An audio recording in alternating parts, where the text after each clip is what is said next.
Nahar Monica. Nahar Monica, a poet, short story writer, novelist, was born and raised in the northern part of Bangladesh. She graduated in social sciences from the University of Dhaka, and also holds an MSc from the University of London, UK. Her published books include Montho Kuup novel 2019, Dokholer Dour short story collections 2019, Bisharga Taan novel 2016, Prishthaguli Neejer short story collections 2011, Jakor short story collections 2014, and Chandpur aamader borsha chhilo poetry 2017. She is working for the provincial government health sector. Monica lives with her family in Montreal, Canada.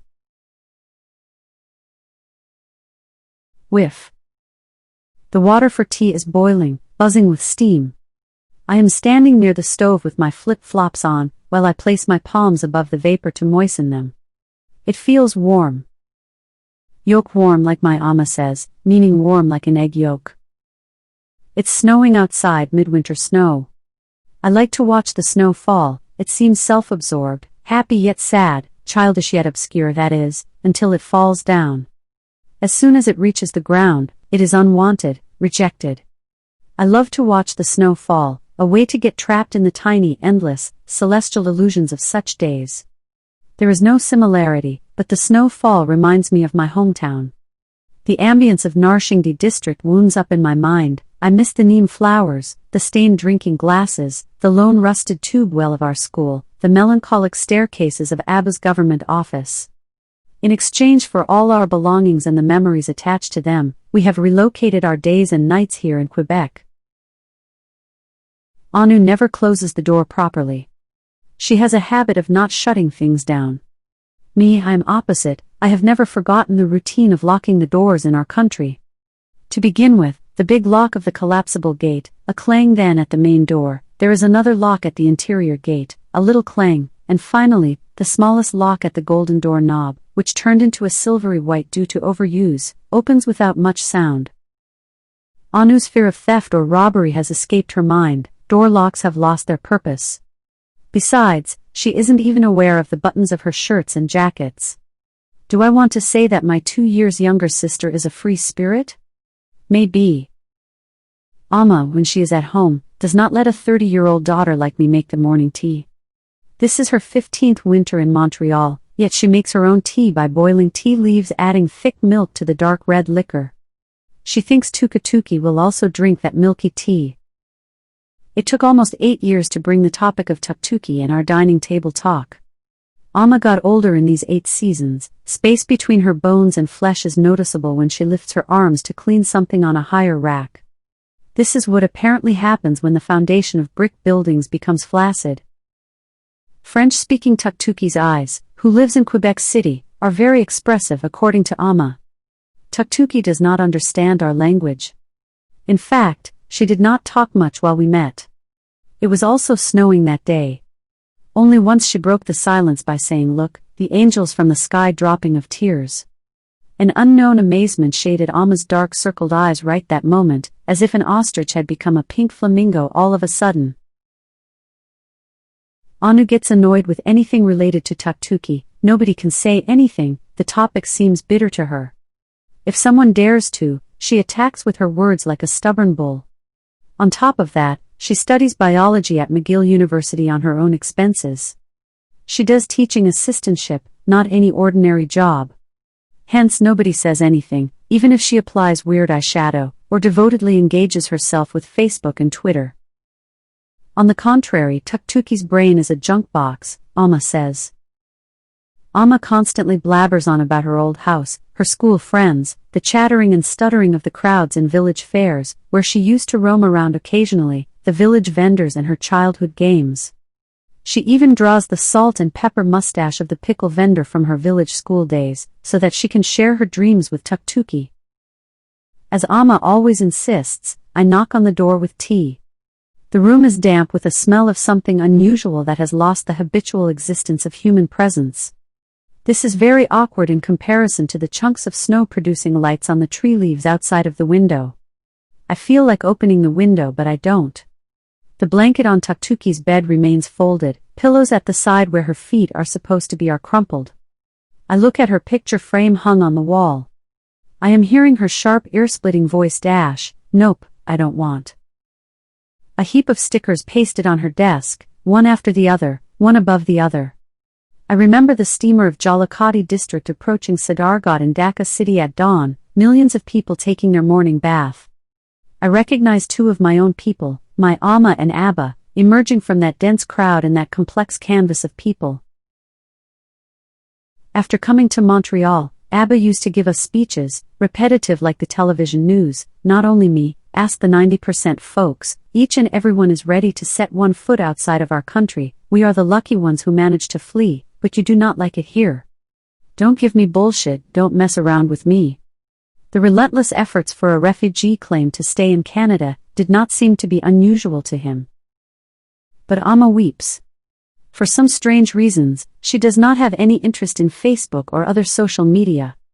She just weeps like the monsoon by looking at the picture of yellow mustard flower fields in the Bengali grocery store calendar.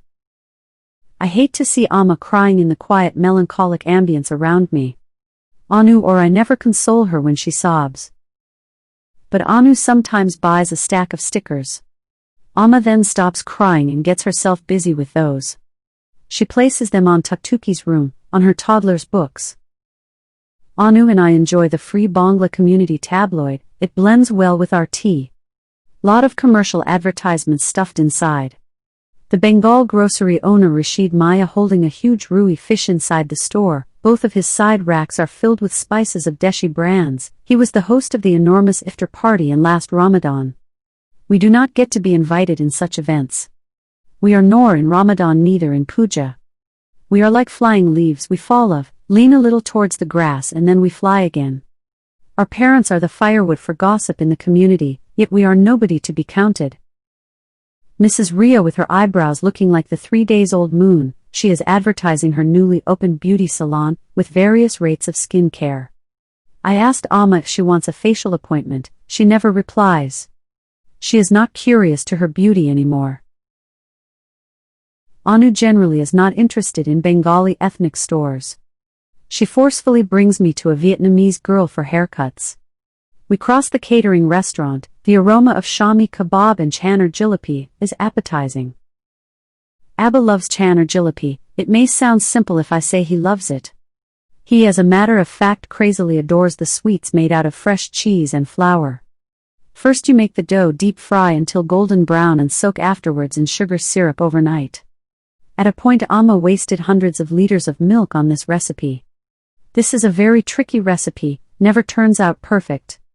One day the jalebis are hard, not fluffy, another day they become soft with perfect color, but in the morning they are not in their perfect nature, just flattened and hard again. Sometimes miraculously they used to turn out with the real taste and look. In those days Abba became the happiest person, and he announced that his life is worth by eating chanar jalebi in a foreign land. The definition of happy the man according to Mahabharata det fee, not living abroad, eating from own produce is reformed for that particular day for us. Were those happy days? I wonder. The local faces in the advertisement pages are well known to us. By searching the whole Bangla tabloid, I intend to look into these people's stories too. Minara Parvin makes shalwar kameez and blouses. She was trained by an experienced tailor in Mushak market in Dhaka. 3 of her fingers in one hand were chopped due to an accident while working in a garments factory in Bangladesh. Muhammad Ali with his colored beard is smiling in front of a Plymouth Voyager van that gives trips from Montreal to Toronto at a cheaper price. His face contains the experience of driving in the wine deserts of Middle East. How I know all these? As a matter of fact I do not know. But there is a tale, there must be. Maybe small, maybe big, but there should be a story. Today is the meeting day with Abba. I get to see him twice in a month. Other 2 weeks is Anu's turn. Amma always says, bring Tuktuki with you. Abba travels only 2 places, from crisis center to central jail, and from jail if needed to the crisis center again. Social Services Department informs in advance the date and meeting time. No one used to go see him before. Since Francois started contacting us, we go. Sometimes Abba is well dressed, other times he looks frail, stagnant with all loads of life. Still it's good. Abba was ordered by the police not to step in within 200 yards of our house. If seen, police could be called. Few times Abba came and sat at the bus stop in front of our building. I could lift the window curtain and see him. Amma tried to say that Tuktuki would go out of the house, so she played her favorite TV program Tree House with low volume, and continued to do the household chores nonchalantly. I would go next to the window, pulled a chair, and looked above the curtains. Abba's pants near the knee were slightly dumped. His dull eyes as if waiting for the bus. But the bus came, stopped and left. Abba did not move, he was static like the lilac tree next to the bus stand. Small tree, flowers are falling off without motion. My feet used to get numb by standing on the chair, so I came down. Once the numbness disappeared, I got up on the chair again, and spotted that Abba was already gone. I see Francois holding 2 cups of coffee as soon as I get off at the Lionel Gru metro station. You keep so many French names in Haiti. I laugh. Francois said we were ruled by the French, lost our own names. It sounds girlish if there is an A at the end of a name in our country. Francois laughs, but I like your name and too. Fits pretty well in the reggae music. He seems so confident in everything, but after continuous meeting one may notice that he is restless by nature. Being a social worker, he probably wears a professional mask. Abba is not his only case. He receives variety of cases. But still, I like to depend on him. I almost wanted to ask him once marry me. But I swallowed the intention, thinking that he would come with a big laughter to punch me. As Anu tells me, like most of the Bangladeshis, you too lack self-confidence. Her comment makes me angry, but this is true that I always ask someone for direction if I get lost on the road. Anu says, asking for direction every 30 seconds instead of searching on your own is not self-confidence. True, I went to the same coffee shop to ask for my way out to the crisis center. Bluetooth in one side and earring on the other earlobe with his conch white teeth, the African origin young man seemed someone close to me. He laughed on the 3rd day. Mademoiselle, you probably are a newcomer in this city. I tried to make my embarrassing smile a quick-witted one. What is the point of telling him that I have passed 15 winters here? The skeptical looks of the workers in crisis center makes me feel as if I am also their in-house patient, as if they could filter my thoughts with their strainer of looks within moments. None of them seems to think that sending Tuktuki to adoption was unusual. If biological parents are not capable of raising their kids properly, then it's the responsibility of social services. They all are trained to comprehend this way. Abba went almost extreme to get a decent job. Everyone advised to him learn French language. Learning a new language is not everyone's cup of tea. Amma was pregnant with Tuktuki. 3 years already had gone by since we arrived in Montreal. The refugee claim application was lying with Immigration Department. Who knows why? Nobody can tell the reason. Immigration Canada is another Chan or Jillapi, suffers from mood swings.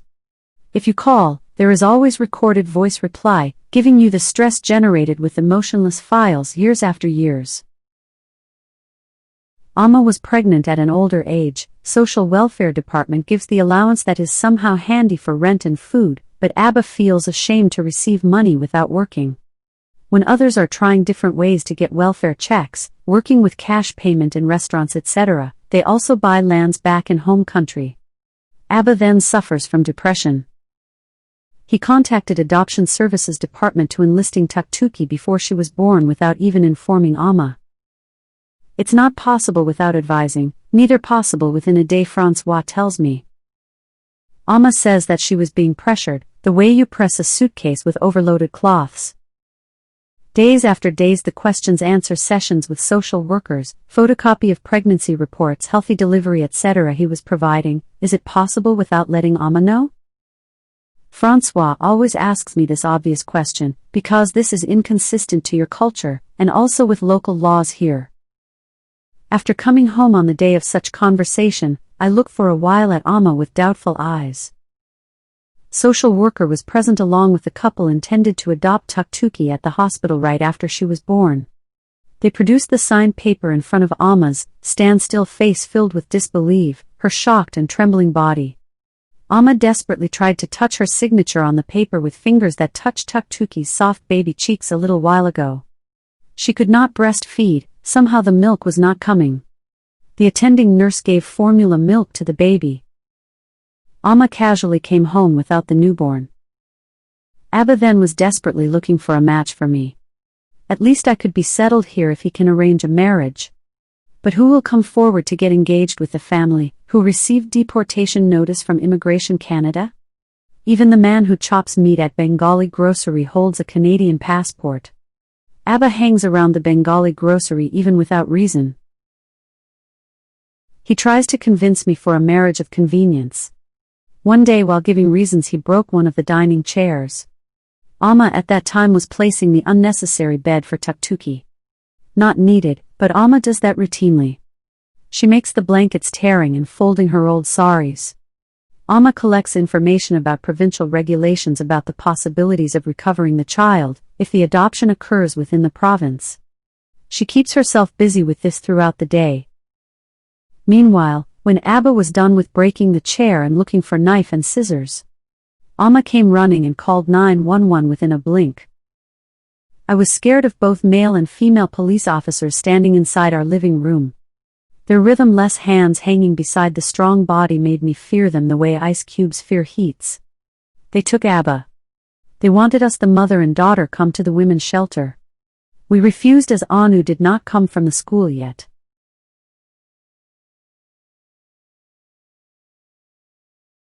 Amma approaches near the door. I remove my jacket and boots. There is tea stains on Amma's robe. Her eyelids are heavy as the wet straw roof in monsoon. What she will utter I know, same dialogues, there is a repeat button already pressed. Tuktuki does not want to drink this tea. Why do you force? Let it go. She will die. No, Amma, people do not die without drinking tea. No, please go to her room and check one more time. This girl is growing day by day, does not want to help at all with household chores. Amma's voice is full of annoyance. And me, I see Tuktuki in my imagination. She leaves the house groaning, her high-heeled boots, intense perfume, blue-color nail polish on fake nails. She is buying pots from the punk boys, her room filled with smoke. The lady of the adoption couple looked somehow similar to her.